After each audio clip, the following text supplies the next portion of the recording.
పరమ పవిత్ర పుణ్యక్షేత్రమైన తిరుపతిలో ప్రధానమైన ఆలయం శ్రీ గోవిందరాజస్వామి దేవాలయం.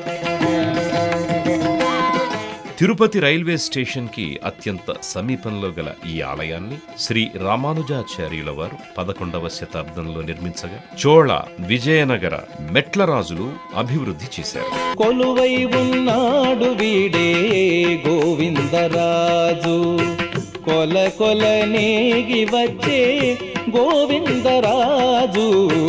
ఆధ్యాత్మిక, సాంస్కృతిక వైభవంతో విరాజిల్లే ఈ ఆలయంలో స్వామివారు పవళింపు భంగిమలో మనోహరంగా దర్శనమిస్తారు.